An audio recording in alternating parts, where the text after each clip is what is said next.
Mail-order bride got off at the wrong station, but a little girl said, "Papa, God finally answered us." The train screeched as it slowed into the small, dusty station, its whistle echoing across the barren plains. Smoke curled upward and mingled with the pale light of late afternoon, casting long shadows that reached like hands across the wooden platform. She stepped down, clutching her skirt in one hand, her heart in the other.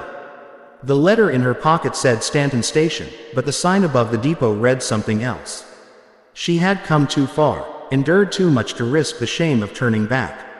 She straightened her back, though her knees trembled, and forced her breathing calm.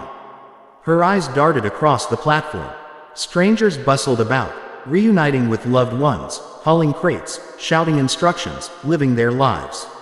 None of them looked for her. None of them carried her name on their lips.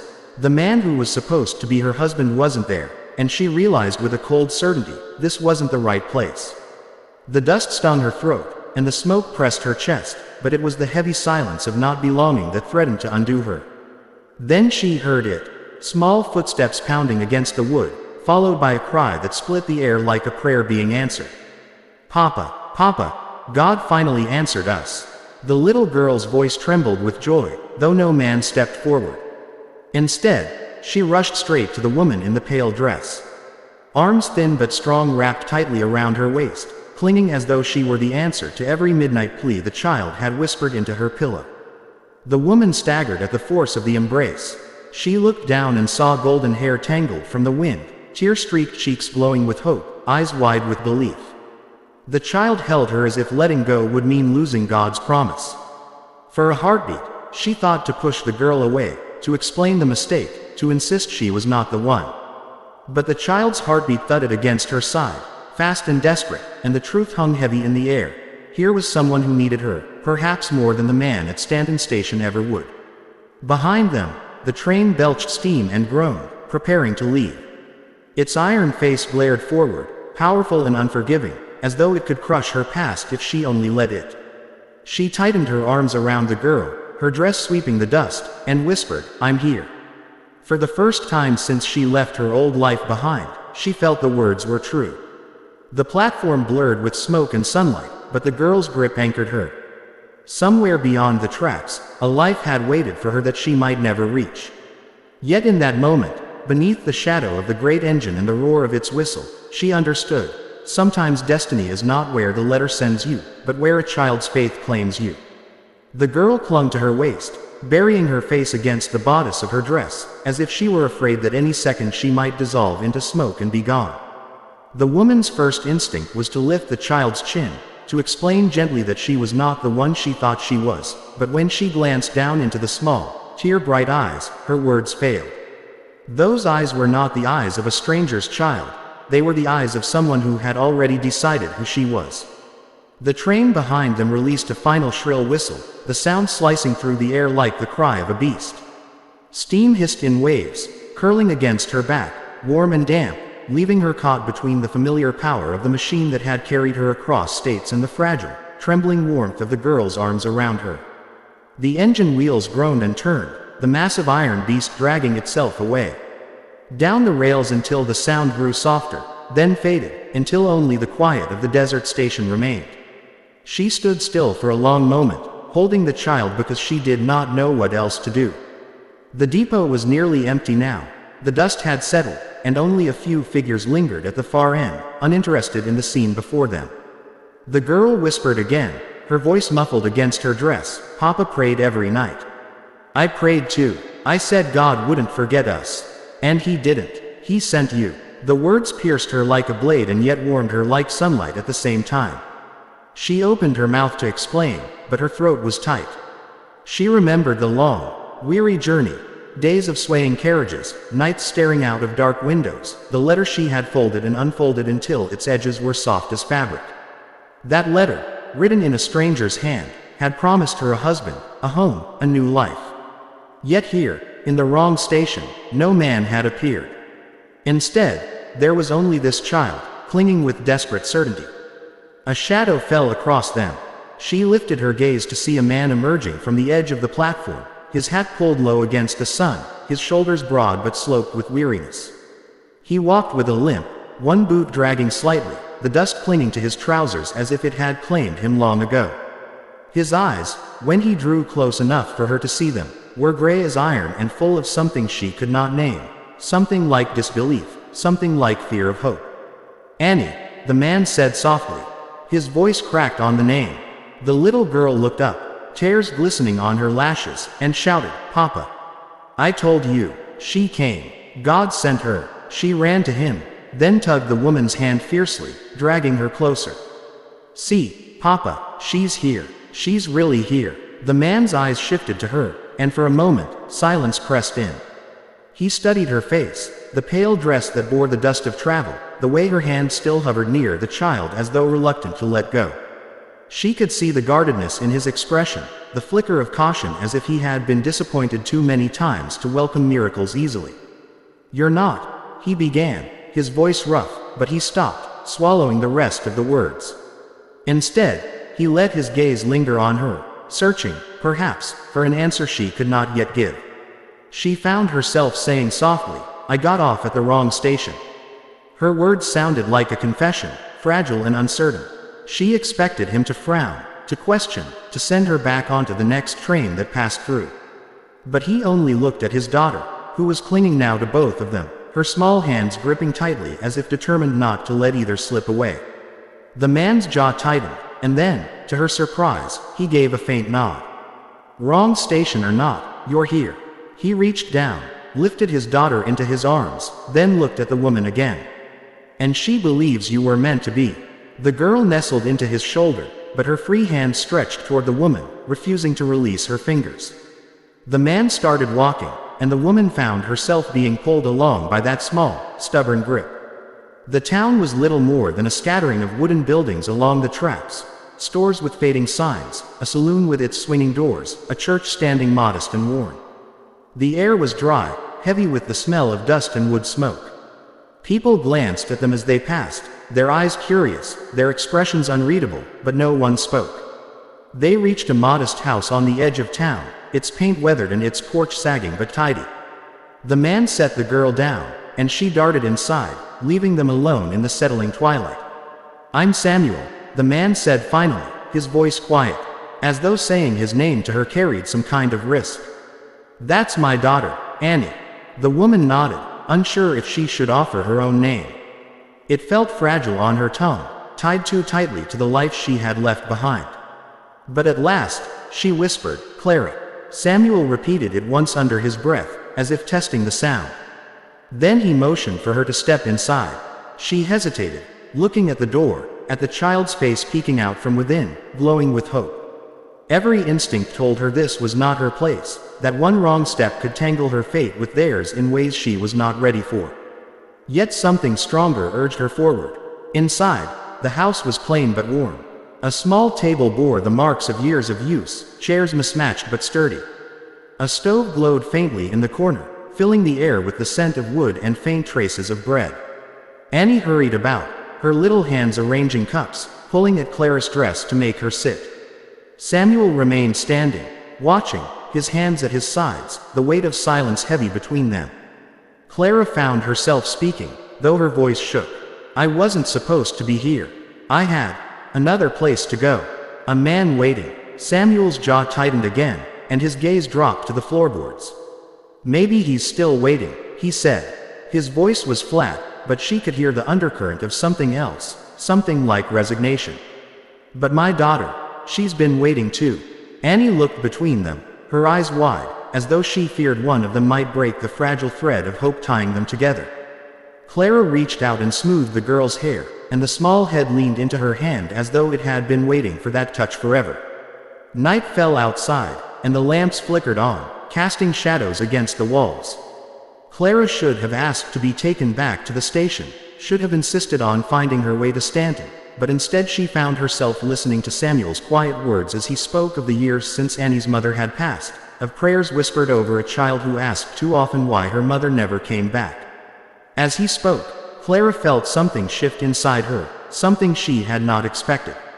Perhaps she had been searching all along, not for the man who had written her letters, but for the place where she could belong. Perhaps the wrong station had not been wrong at all. And when Annie fell asleep against her arm, breathing softly, Clara realized she could not imagine pulling herself away. The house was quiet except for the faint crackle of the fire in the stove and the soft breaths of Annie asleep on Clara's lap. The weight of the child was surprisingly grounding, as if the girl's small frame held the strength of roots sinking into her. Clara stroked her hair absently, marveling at how natural the gesture felt.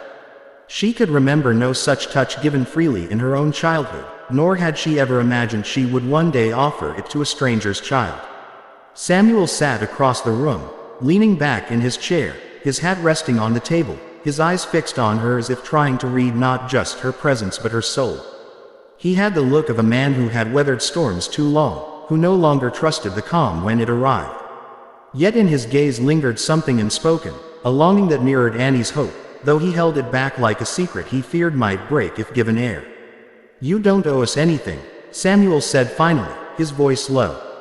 "You can go on when the next train passes. I'll take you back myself." Clara glanced down at Annie, whose hand still clutched a fold of her skirt even in sleep. "And if I go," she whispered, "what will she think?" "She'll cry," Samuel said bluntly, though his voice softened. "But she'll survive. She always does." Clara swallowed, her throat tightening. Children aren't supposed to survive hope. They're supposed to live it. Samuel's gaze flickered at her words, and for the first time, his hard features cracked with something like pain. He turned away, staring into the fire. "I prayed for someone to come," he admitted, almost too quietly to hear. "But I never believed anyone would." He shook his head. "And now you tell me you weren't meant for us." Clara's fingers brushed Annie's cheek as she whispered, "Perhaps I was." The words startled even her. They slipped out before she had a chance to weigh them, before she had the chance to remember the letter folded in her pocket, the man waiting at Stanton Station who might even now be pacing the platform in search of her. Silence pressed in again, heavy but no longer cold. Clara leaned back, closing her eyes. The journey had drained her body, and the warmth of the stove, the faint scent of wood smoke, and the steady rise and fall of Annie's breath against her lulled her into a rest deeper than she had known in years. She awoke to birdsong. Morning sunlight streamed in through the cracks of the shutters, painting the room with pale gold. Annie was gone from her lap, and for a moment panic tightened her chest. Then she heard laughter from outside, high and clear. She rose quickly, smoothing her dress, and stepped out onto the porch. The sight before her stole her breath. Annie ran barefoot through the yard, chasing a small dog that barked with joyful abandon. Her laughter filled the morning air, bright and unburdened. Samuel leaned against the fence, watching his daughter with a half smile, though his eyes carried the same weariness as before. He turned when he saw Clara, tipping his head in a gesture of acknowledgement that felt almost like welcome. "Coffee's on the stove," he said simply. Clara stepped down onto the porch, hesitant, feeling the rough boards beneath her shoes, the dust curling around her hem. "She seems happy," she said softly, watching Annie. "She is," Samuel replied. "When she forgets." His voice carried layers unspoken, and Clara didn't press him to explain. Instead, she asked, "And you?" He looked at her, his gray eyes narrowing slightly as though the question surprised him. "I don't remember what that feels like," he said. Clara lowered her gaze, her heart twisting. "Maybe that's why she believes so strongly. She carries it for both of you." Samuel didn't answer, but his silence felt less like dismissal and more like a confession too heavy to give words. The day unfolded with a rhythm Clara had not expected. Annie insisted she sit at the table for breakfast, pushed bread toward her with small eager hands, told her stories of the town, of the school she attended, of the way she prayed each night for God to send someone to help. Every word carried the innocence of faith, unbroken by doubt. Clara listened, her chest tight with the weight of being mistaken for an answered prayer, and yet unable to pull herself free. After breakfast, Annie begged her to walk with them into town. Samuel hesitated, as though uncertain whether it was right to expose this stranger to the curious eyes of neighbors. But Annie's pleading won, and soon the three of them walked together along the dusty road. The town was awake now, doors open, voices carrying. People paused to watch them, whispers trailing after their steps. Clara felt the weight of their eyes, the silent questions. Who was this woman walking with Samuel Carter and his daughter? Why did Annie cling to her hand as though she were family? At the general store, an older woman behind the counter raised her brows but said nothing. Instead, she handed Annie a peppermint and patted her head, her eyes flicking curiously toward Clara. At the church, the pastor greeted Samuel with a solemn nod, his gaze lingering on Clara as though he too wondered what story had brought her here. By midday, Clara's heart ached with the tension of it all, the secret of her wrong arrival pressing against the fragile warmth of Annie's faith. She knew she should speak, should make clear to Samuel that she could not stay. Yet every time Annie's hand slipped into hers, every time the girl's smile lit her face, the words dissolved on her tongue. That evening, after Annie had fallen asleep, Samuel stood at the doorway, staring out at the fading light. Clara joined him, the silence between them heavy but not unfriendly. Finally, Samuel spoke. "She believes God sent you," he said quietly. Clara swallowed. "And you?" He shook his head, a humorless smile tugging at his mouth. "I stopped believing in miracles a long time ago." He glanced at her, his eyes searching hers. "But when I see her smile like that, when I hear her laugh the way she hasn't in years, I want to believe. Even if it's a mistake." Clara's hand brushed the letter in her pocket, the paper worn thin. She had come for a promise, for a man who had written sweet words across miles of distance. But here, in this place she had not chosen, she had found something raw and real, something that pulled at her heart in ways no letter ever had. The days stretched into weeks. She told herself each morning that she would leave when the next train came, yet when the whistle blew across the plains, she found reasons to stay. Annie begged her to read stories at night, to braid her hair, to walk her to school. Samuel, though guarded, began to speak more, to share pieces of his life, the struggles of raising a child alone, the nights he sat awake fearing what the future held for her. Clara listened, her heart opening in ways she had not expected. She began to cook, to sew small repairs into Annie's dresses, to sweep the porch where dust gathered daily. Neighbors began to nod in greeting when they passed, whispers softening into something closer to acceptance. It was as though the wrong station had become the right one without her noticing. But the letter in her pocket remained. Each time her fingers brushed against it, guilt surged. Somewhere, a man still waited. Somewhere, another life still called. One evening, as the sun bled into the horizon, Samuel found her on the porch, staring out at the tracks. "You'll have to choose," he said softly, as if reading her thoughts. Her throat tightened. "And if I choose wrong?" He met her gaze, his eyes steady, unwavering. "Maybe there are no wrong choices. Maybe there's only where you decide to plant yourself, and who you decide to hold." Annie's laughter drifted from inside the house, pure and bright. Clara felt the sound wrap around her heart like a promise.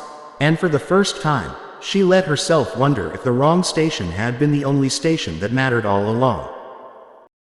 The sound of Annie's laughter inside the house drifted through the doorway, bright and unshaken, as though the world itself bent around her joy. Clara stood on the porch with Samuel, the wooden rail cool beneath her fingers, her eyes tracing the horizon where the tracks disappeared into the distance. Each day she told herself she would take the next train, and each day she found herself still here. Samuel's words, "Maybe there are no wrong choices," echoed in her mind, both a comfort and a torment. The letter still lived in her pocket. She touched it often, its edges frayed, its ink nearly worn smooth from her constant folding and unfolding. It was proof of another life, one she had promised herself to. She had crossed miles for it. Yet the sound of Annie's voice and the way Samuel's eyes sometimes softened when he thought she wasn't looking made that promise feel distant, like a dream dissolving at dawn. Inside, Annie had dragged a stool to the table and was balancing on it as she arranged 3 mismatched cups with exaggerated care. She called out, "Papa, Clara, hurry.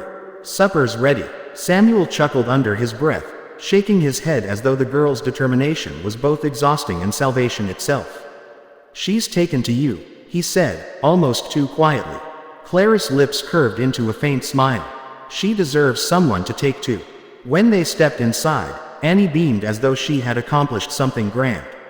The table was set with bread, a small pot of beans, and a bit of salted pork. It was a meager meal, but Annie presented it as though it were a feast laid out for royalty. She insisted Clara sit in the chair closest to her. As they ate, Annie spoke of her day at school, how she had recited her verses better than any of the other children, how the teacher had praised her handwriting. Clara listened, encouraging her with nods and smiles. Samuel listened too, but his eyes often drifted to Clara, thoughtful and unreadable. After supper, when Annie had been tucked into bed, Clara lingered by the stove, her hands folded tightly in her lap. Samuel leaned against the doorway, his presence filling the small room with something that felt larger than words. "You're torn," he said finally. Clara looked up sharply, heat rushing to her face. "How could you know that?" He shrugged one shoulder. "I see it in your eyes.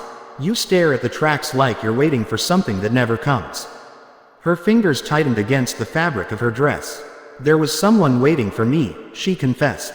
"Another station, another promise." Samuel was silent for a long moment. Then he nodded, as though confirming what he had already suspected. "And yet you're here." "I didn't mean to be," she whispered. "No one ever means to be," he said. His voice was steady, but his eyes betrayed the weight of experience. "Life sets you down where it wants. The rest is whether you stay." His words sank into her like stones dropped into still water, rippling outward through every part of her. She thought of Annie's hand slipping into hers, of the way the child's laughter filled spaces inside her that had long been empty. She thought of Samuel's quiet strength, the way he carried both grief and duty like burdens he could not set down. She thought of the letter, of the man whose name she barely knew, who had written beautiful words but was only ink on paper. That night, she lay awake on the small cot Samuel had set up for her in the spare room. The moonlight spilled through the thin curtains, silvering the worn floorboards. She pressed the letter against her chest, trying to remember the man's voice she had never heard, the shape of his face she had never seen. But all she could hear was Annie's soft breathing in the next room and the quiet creak of Samuel moving through the house, steady and real. Days slipped into one another. Clara began to move with the rhythm of the household, her hands knowing instinctively where dishes belonged, how Annie liked her hair braided, which chair Samuel favored when he returned weary from work. The townspeople grew accustomed to her presence. Some smiled, some whispered, but Clara felt herself sinking deeper into a life she had never chosen yet could no longer imagine leaving. But the tracks still stretched beyond the horizon, a reminder that another world awaited her. And one day, that world came calling. It was late afternoon when the train whistle cut through the air, sharp and commanding. Clara was on the porch, shelling peas with Annie at her side. The girl looked up, her face lighting with excitement at the sound. "Another train, Clara. Do you think anyone new will come?" Clara's hands stilled, the pea pod slipping from her fingers. Her heart pounded as she watched the plume of smoke in the distance. A sense of dread coiled in her stomach. She knew before it even stopped at the station that it was not just anyone stepping off that train. By evening, the news had spread. A man had arrived, tall and well-dressed, asking after a woman by name, her name. Clara's breath caught when Samuel mentioned it at supper. He said little, only that the stranger was inquiring in town, but his eyes betrayed the storm beneath. Annie looked between them, confusion clouding her innocent face. "Clara, who is he?" she asked. Clara could not answer. The words stuck in her throat like thorns. The next morning, as the sun painted the town in gold and shadows, Clara walked into town alone. She found him at the boarding house, standing tall in a fine coat, his hair neatly combed, his eyes sharp with expectation. He smiled when he saw her, relief washing over his face. "There you are," he said, stepping forward. "I thought I had lost you." Clara forced herself to return the smile, though it felt brittle. I got off at the wrong station." He laughed, a sound too polished, too practiced. "Well, you're here now. That's what matters. I've been waiting." The words should have warmed her. They should have filled her with the comfort of finally finding the man who had written those tender letters. But instead, they rang hollow, like a bell struck off key. His eyes, though kind, did not see her. They saw an idea, a promise he believed she carried. They spoke for some time, his words flowing easily, hers stumbling. He spoke of plans, of the house he had prepared, of the life they would build together. She listened, nodding, but her thoughts drifted to Annie's laughter, to Samuel's quiet strength, to the home she had already begun to find. When she returned to Samuel's house that evening, Annie ran to her, her small arms wrapping tightly around her waist. "I missed you," the girl whispered fiercely, as though Clara had been gone for years instead of hours. Samuel stood in the doorway, his eyes dark, guarded. "He's here for you," he said. Clara swallowed hard. "Yes, and you'll go with him." She looked at Annie, whose arms clung desperately, whose eyes pleaded silently. She looked at Samuel, whose expression revealed nothing yet carried everything. Her voice trembled as she whispered, "I don't know."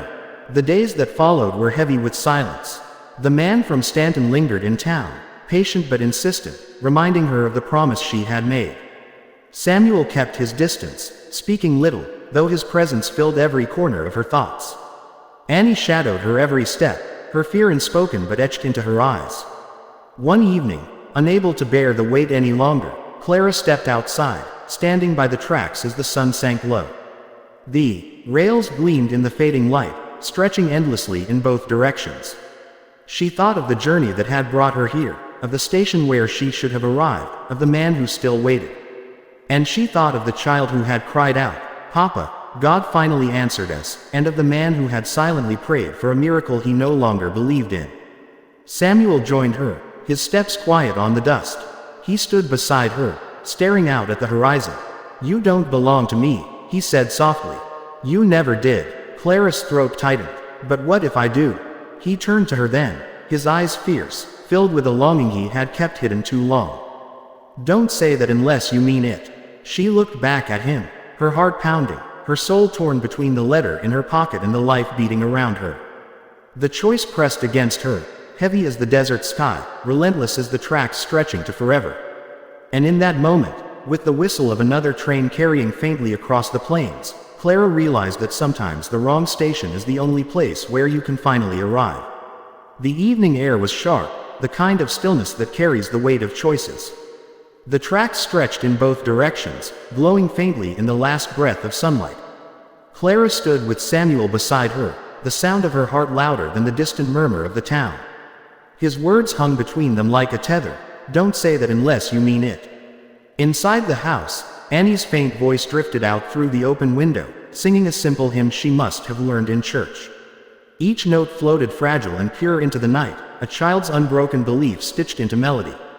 Clara felt it like a thread pulling her inward even as the tracks pulled her outward. The next morning, Clara rose before dawn. The letter lay on the small table beside her cot. She unfolded it again, running her finger across the loops and lines of the handwriting. Words of promise, words of longing, but only words. When she pressed the paper to her face, she smelled only dust and ink. Not warmth, not bread rising in the oven, not Annie's hair when she leaned against her shoulder, not Samuel's quiet presence filling the silence. By midday, the man from Stanton Station returned to the house. He arrived on horseback, his coat neatly buttoned, his boots shining despite the dust. He dismounted with practiced ease, his face breaking into a smile when he saw Clara. "There you are," he said. "I've been patient, but the train won't wait forever. We should go. We've wasted enough time." Clara stood in the doorway, her hands gripping the frame so tightly her knuckles whitened. Samuel lingered behind her, silent, his expression unreadable. Annie clung to Clara's skirts, her face pale with fear. The man's eyes flicked to Samuel and then to the child. His smile faltered, replaced by a shadow of annoyance. "This isn't your life," he said firmly to Clara. "You came for me. You answered my letters. I built a place for you, a future. You can't throw it away for this." Clara's breath caught. She wanted to argue, to say it wasn't that simple, but the words tangled. The man stepped closer, his voice lowering. "You don't belong here. You belong with me. You know it." Annie pressed closer, whispering so faintly only Clara could hear, "Don't go." The world narrowed. Clara looked at the man, the stranger whose words had lured her across states. His eyes burned with conviction, but she realized with a clarity that startled her, he didn't see her. He saw only the idea of her, the woman shaped by ink and longing, not the woman she truly was. She turned her gaze to Samuel. He had not moved, his hands resting at his sides, his jaw tight. His eyes, though steady, carried the weariness of a man who expected disappointment, who had braced himself for her departure. Clara knelt down and cupped Annie's face, meeting her tear-filled eyes. "Sweet girl," she whispered, her voice trembling. Sometimes God answers in ways we don't expect. Annie shook her head fiercely, sobs catching in her throat. He sent you. Don't leave. Clara's chest ached so sharply she thought it might break. She rose, turned to face the man from Stanton, and for the first time in weeks, her voice was steady. You're right. I came for you. I thought I belonged to the woman in your letters. But that woman disappeared when I stepped off the wrong train. And I don't think she's coming back. His eyes hardened, disbelief flashing across his face. You don't mean that. I do, she said. Because here, she placed her hand over her heart, then reached back to rest it on Annie's head, is where I've already been claimed. The silence that followed was thick and unyielding. The man's jaw tightened, anger flickering in his eyes, but he knew there was nothing more to say. He turned sharply, mounted his horse, and rode away, the sound of hooves fading into the horizon. Clara stood trembling in the doorway, her breath shallow, her heart racing. The weight of what she had done settled over her, both terrifying and freeing. She had severed the life she thought she was meant for, chosen instead the one that had chosen her. Samuel remained silent. His gaze was fixed on her, searching, wary. Clara felt her strength falter under it. I meant what I said, she whispered. I didn't plan it. I didn't expect it, but I know it's true. Slowly, Samuel stepped closer. His voice was rough, almost a growl. Do you understand what you're saying? This isn't easy. This isn't the life you dreamed of. No, Clara said firmly. It's not the life I dreamed of. It's the life I've been given. For a long moment, neither moved. Then Annie broke the stillness, throwing her arms around Clara's waist, sobbing with relief. Clara bent down, holding her tight, tears streaming freely now. Samuel's hand, hesitant but certain, came to rest on Clara's shoulder. The weight of it was solid, anchoring. That night, the three of them sat by the fire. Annie curled between them, her head resting on Clara's lap, her small hand clasping Samuel's. Clara looked at the flames dancing, her heart steady for the first time in years. She had boarded a train chasing a dream written on paper. Instead, she had stepped into a prayer spoken in whispers, answered in the wrong place at the right time. Weeks turned into months. The whispers in town shifted, curiosity giving way to quiet acceptance, then to nods of respect. Clara found herself woven into the fabric of the community, not as a stranger who had arrived on accident but as a woman who had chosen to stay. She planted flowers outside the house, mended Annie's dresses, learned to share Samuel's silences until they no longer felt like walls but like shelter. One spring evening, Samuel returned from the fields, dust streaking his face, his eyes tired but softer than she had ever seen them. He stood in the doorway, watching as Clara and Annie laughed over some clumsy stitching project gone awry. For a moment, he said nothing. Then he cleared his throat, his voice low and uncertain. You changed everything, he said. Clara looked up, startled. I only stayed. He shook his head slowly. You gave us back something I thought we'd lost. Annie's laughter. My hope. He stepped closer, his eyes steady. I don't pray much anymore. But when I do, I thank God you got off at the wrong station. Clara's breath caught, tears welling as she rose to meet his gaze. She reached for his hand, calloused and strong, and he took it, holding it as though he had been waiting a lifetime. Annie clapped her hands with unrestrained joy, shouting, See, I told you. God answered us. And in that small house on the edge of a dusty town, under a sky vast and unending, Clara finally understood. She had not missed her destiny. She had arrived at it. Not through perfect plans or carefully chosen paths, but through the unexpected grace of a child's faith, a man's hidden prayer, and a train that left her standing in the right place all along. Thank you so much for watching this story till the very end. Your support means more than words can ever say. If you felt the depth of this journey, don't forget to give it a like, share it with someone who needs it, and most importantly, subscribe to the channel. Together, we'll keep bringing powerful stories to life, and your presence here makes all the difference.